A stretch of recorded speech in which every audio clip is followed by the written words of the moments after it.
L'initiative Zéro Perte prévoit d'introduire dans la Constitution le principe de lutte contre la concurrence fiscale intercantonale, prévoit aussi d'assurer, et c'est vraiment le cœur de cette initiative, que toute réforme fiscale doit se faire sans perte de recettes de manière à assurer le maintien du financement des prestations et des services publics pour la population.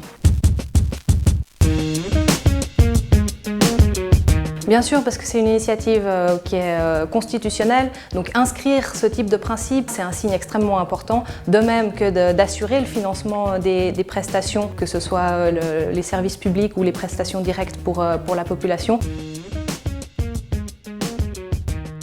Bien, les risques, c'est qu'on se retrouve dans le même processus qu'on a connu toutes ces dernières années, avec des baisses de rentrées fiscales. Eh bien, ça met gravement en péril les prestations à la population. Or, ce qu'a pu nous enseigner cette crise du Covid, c'est l'importance des services publics. Évidemment, on pense tout de suite au secteur de la santé et à l'hôpital public, mais on a pu voir aussi l'importance de l'instruction publique, de l'école. On voit que c'est un métier, hein. Tous les parents qui ont eu leur enfant à la maison pendant cette période s'en sont rendus compte, de même que les places de garde dans la petite enfance, et puis aussi d'avoir un filet social qui permet de soutenir les personnes qui sont vulnérables ou qui le deviennent par une période de crise.